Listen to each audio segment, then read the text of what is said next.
All right, hey traders, TG Watkins here. It is November 11th. I'm recording this in the morning, and part of the reason is because I wanted to see what settled in with the whole CPI number yesterday. So going into the CPI report, if you guys saw the teaser video that I put out, I wasn't going to be saying too much because, of course, the CPI was going to be a big deal.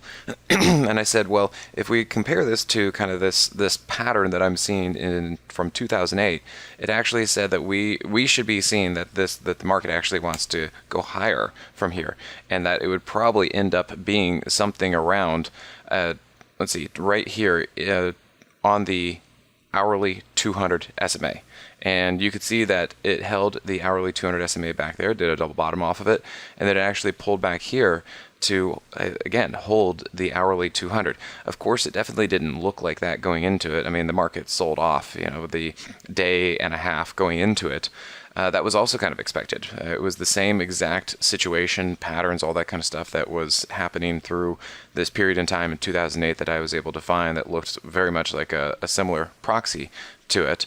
And then from here, it it sold off going into the report. People probably were, one, just not going long into it, probably taking some chips off the table. And then also it seems like there was a large segment of people going short into it. And so part of this thing really looks like just a massive short squeeze. Inflation came in at, or CPI came in at 0.3 instead of expected 0.5. And it's a huge deal. Everyone's looking at that saying, oh, yay, we've got a cooler inflation. We're that much closer to the Fed pivot. Again, this market has been just chomping at the bit at any opportunity to go long, to figure out when this whole thing is going to be over, to figure out when the Fed is going to pivot and get softer on their monetary policy.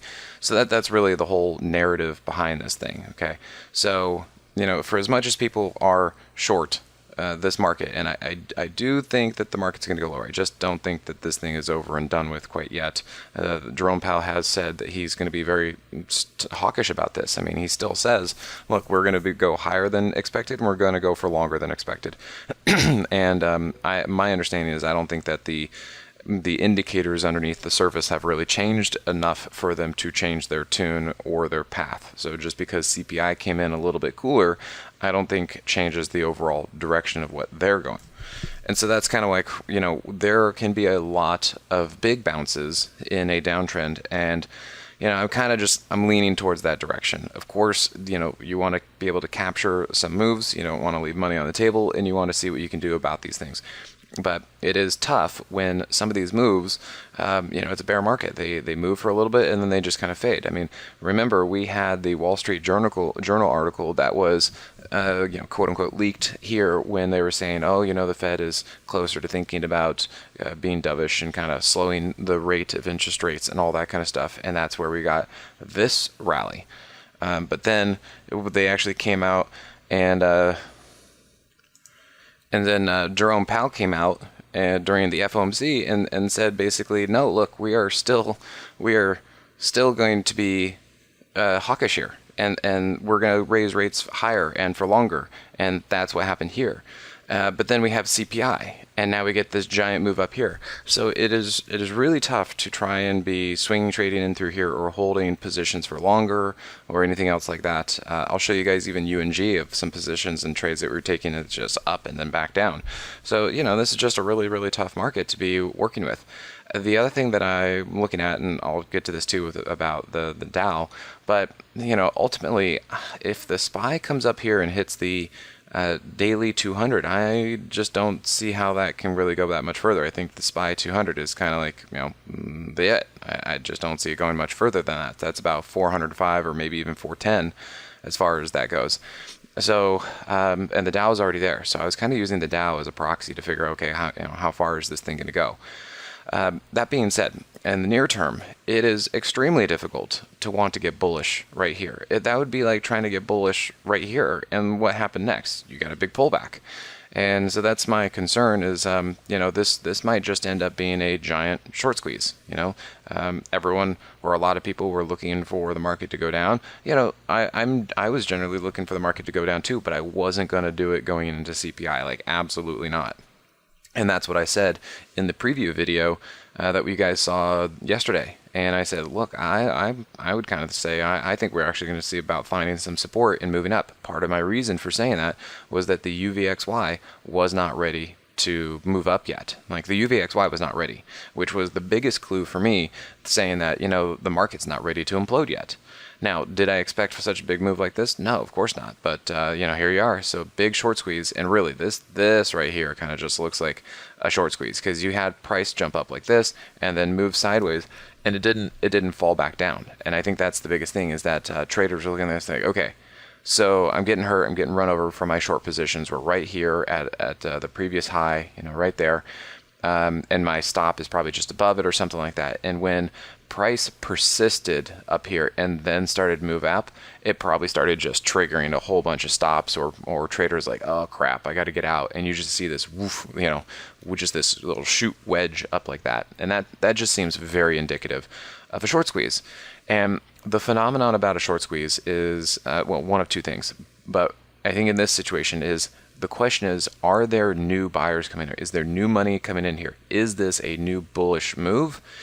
If it is, then yes, it can sustain. Maybe there'll be pullbacks and flags, but it will sustain because there's new money coming into this. However, the other side of that, of a short squeeze, is if this is really just the shorts getting hurt and a bunch of people who were short expecting CPI to come in hot and expecting the market to go down, and if they're getting squeezed out, but there's not new money following them, then what that means is that when this short squeeze finishes and basically all the shorts have to unwind their position and then they clear the decks, then the price of the market will actually fall back down fairly quickly, because no new buyers were actually coming in. It was all this up move was really just because shorts were having to cover and exit. And so, pay attention to that. There is a bit of a phenomenon about that, and I'm a little concerned that might be where we're at. So either way, one way or the other, we're trying to figure out how much further does this up move have to go. I still think that we're going to get lower. I think price is going to move lower. I think we're going to continue the bear market. I don't think we have seen enough going on that Jerome Powell says, yes, we're going to change course. But of course, there are going to be up moves, and we're seeing that right now. And I'm trying to figure out, how strong is this? How long is it going to go? So let me then take you over to the UVXY. And actually, before I get that, I was just remembering that, yes, if you look here on the SPY for the monthly and the weekly, so far price has basically bounced off of the monthly 50 and the weekly 200. Okay, so it's finding support there. Are we in a confirmed uptrend yet? No, because what's happening, for me at least, I'm looking at this and I'm saying, hey, we are still just basically bouncing up into the underside of a downtrending monthly 10. And we've seen this before right there. And you can see, maybe not the weekly 50, maybe that won't really be a thing. But what if price kind of just comes up here, runs into resistance, and then comes back over? That is my concern, is that we are basically wedging and bouncing between these two major moving averages. And I'm not sure, given, the, say, lack of development. You have to also remember that on average, and this is just, studies, but on average, a bear market lasts 18 months if there's also a recession involved. And I think we pretty much have a recession. I mean, for as much as we can say that, based on what the numbers are, we have a recession and we're going into a recession. So what that means is, if we say that this bear market started in December, January, and here we are in November, we still have 7 months more to go. So we're still a ways out. We're still a ways out from something happening. And I don't think that we've seen capitulation. At least from the market and from the big movers, Amazon, Apple, Tesla, Microsoft, they've been working themselves down. Costco, but they're still kind of holding up. They have not capitulated. And another thing I tend to see is when you study the S&P going back to 2000, 2008, even more, you see that that price on the monthly chart in a recession tends to hit the lower third ATR, and it definitely follows the monthly 10 down. And so here we are just bouncing back up into the underside of a downtrending moving average, and that's what I'm seeing. So, as I said, there can be some very, very strong, violent bounces and up moves in a bear market, and that's what I think we're at. I think it's a bounce in a downtrend. So I'm not quite confirmed on this yet. Now, of course, we would love to take some trades based on that, but it's challenging to see, and I just don't see much yet. Now, let's look at the UVXY. yesterday or the day before, going into CPI for the UVXY, this just was not ready. This was telling me that we are not ready to go look long with the UVXY, which meant that we should be concerned that the market is not ready to fall apart yet. So what happened was we had price moving up over a downtrending moving average, and the Moxie indicator was still below zero. So the hourly chart was telling me that it was unlikely that this was going to continue to go up, which meant the market was unlikely to continue to go down. The thing I tend to look for is, price up like this, moving average like this. I want to see price engage with the moving average like that. I want it to follow the moving average. And it wasn't doing that. It just had crossed over it. The other thing is we were on this move right here on the daily chart. That's pretty much nothing. That's just a bounce. That's just a bounce in a downtrend, which meant we should probably see the S&P continue to move up. Now that that's all happened, so that is what told me that the market was unlikely to crash and go down, and that we should actually see it find some support and move up. Now, once this information is out, CPI is out, all that kind of stuff is out, and the thing that is now telling me more information is, again, UVXY. I'm noticing that the UVXY really kind of stayed in a range. It is now doing basically a near-term double bottom. The Moxie indicator continues to go up despite what the SPY has done. I mean, why are we seeing the UVXY up today when the market is still basically up? It's because the market is super stretched. We should be expecting at least some sort of pullback. And if that pullback morphs into more weakness, then the UVXY is going to be correct about actually this putting in a double bottom. Now we're going to see UVXY start to build and move up. We could be seeing this as a bottoming pattern, just like we saw this as a bottoming pattern. The fact that we had an up, down, and then up for the UVXY could actually be the indication telling us that this market up move is a bluff. So this is why I'm not saying I think we're still a bounce in a downtrend. But the question is, how long does this bounce go for? That's the $64,000 question. And my concern, for as much as I like to study the UVXY, it is telling me to be very, very cautious about this up move in the market. And so I just don't think right now is the time to really lay into this stuff on the long side. I mean, we had a huge move, a one-day move, and it's hard to really position yourself. It's really just hard to position yourself after a giant move like that, mostly because it's just too much. The market needs to flag or pull back or something or confirm support after just a giant news item like that. So we just need to be careful with that. Let's see. If we look at the dollar, we are seeing that the dollar is coming off. So hey, that's great. That's going to help precious metals, which gold. We saw that kind of pop up. So yeah, we saw that. We've seen TNX, start to move down. We see TLT start to move up. And what we're looking at here with TLT was, and this was another little bit of a clue, and I'm looking for more information, more to actually act on with this. But there's an L-shoe here. You can see there's a double bottom on the daily chart. You can see leg, heel, arch of the foot, ball of the foot, bit of an elf toe. And I've been saying that we should be seeing a TLT, TNX coming back to its daily 50. And that looks like it's happening. The other thing is we could see, double bottom, positive divergence. Not only was there positive divergence, it was a trampoline move. Price below the 50, the Moxie indicator above zero, is a potential trampoline move, and then we look for confirmation. Now check this out. It was a pattern within a pattern. We had price below the 50, the Moxie indicator above zero, trampoline move. How about this 15-minute time frame? Here's your double bottom, there's your positive divergence, but it was another trampoline move. Price below the 50, Moxie indicator above zero. This was another little clue that it looked like TLT wanted to go up, TNX wanted to go down. And then let me just show you one more thing since we're on trampoline moves. If we go back to the dollar, there was actually an inverse trampoline move on the hourly chart of the dollar. Two of them. So you can see here, price was over the 50, the Moxie indicator was below zero. Inverse trampoline move. Here again, you can see price was over the 50, the Moxie indicator was below zero. Inverse trampoline move. And so, again, some of these little clues that we could see that were telling us that things were wanting to kind of reverse in their respective areas. Now, if we kind of, we can look at the other indices. I guess we'll look at the Dow because that thing can be a little bit important as far as, my read on the market. I have been discussing going into CPI, but then also going into FOMC, and nailed the FOMC move. Looking at the Dow and all this and saying, look, this was exactly like it was before, very, very high, very extended. We should be seeing a pullback, probably going to be the FOMC trigger, and it absolutely was. Then we had to kind of wait and see, okay, now we had CPI. Again, very extended up there. You know, we were starting to see some divergence. I said we should see a pullback going into CPI. That makes sense. You know, it's extended.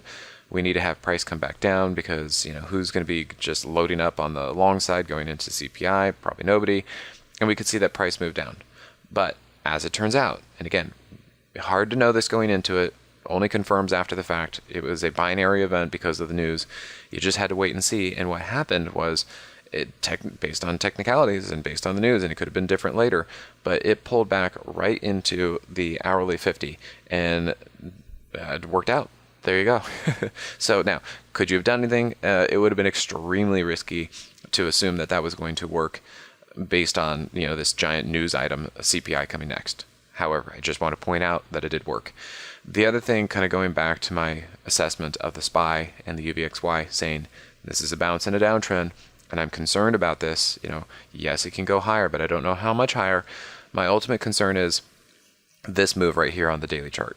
You can see that this is the same general move here on the daily chart previously. Now, yes, it's going further, but again, it's still very overbought. This thing is getting excessive.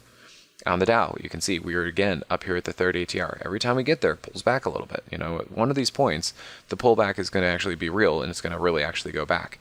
We can also see that there's a giant gap between price and the daily 8 EMA. Again, very, very overbought, very extended. This is a risky place to be trying to get long at. The other thing I'm looking at is the 50, 250, 50, 250. Now, some of you might be like, well, TG, this thing is like wildly past the 200. I get it. Yes, that's why the 50, 250 maneuver is it's a concept. It's just trying to tell you that generally speaking, when the 50 is below the 200, you're going to have to, in order to confirm the next long trend, you're going to have to see price actually engage with the 50.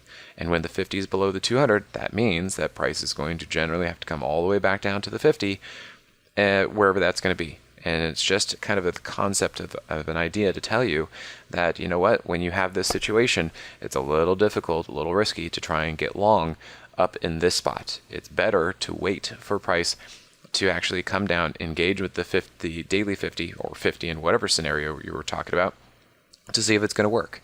Because you can see back here, it did not work. It was not bullish. And we might have the same situation. All I know is that at some point around here, we should be expecting price to come back down to the 50. The question is just when and how far is it going to go until then.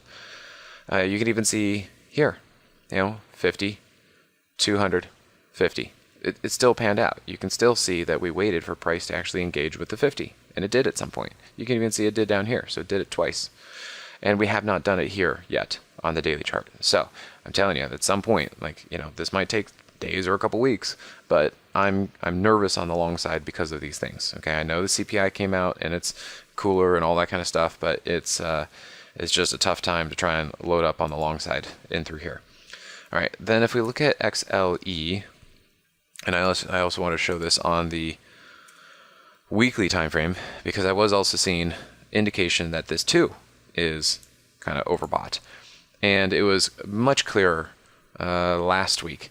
But basically, there's still a giant gap here between price and the weekly 8 EMA, and I'll just show you every time that there's a gap between price and the weekly 8, it wants to come back to the 8. Now, obviously, this one was a bigger pullback. That's a different thing. But at least you can tell that price wants to come back down to the 8. So what I'm looking at here is that there is still a fairly large gap between price and the weekly 8 EMA. And that tells me that it's a little overheated, a little hot, and we should be expecting some sort of pullback. Now, we did start to get that pullback here on the daily chart and the hourly chart. And one of the ways you can see that is from price moving up, and notice that the Moxie indicator was coming down. There's your negative divergence, and right on cue, there's your Moxie price trigger to the downside. So I was saying that this thing was just really pretty hot on the daily chart, looking real up there. We should be expecting to pull back. Now, we did get the initial pullback to the 21 EMA. That's great on the daily chart. That's what I was looking for.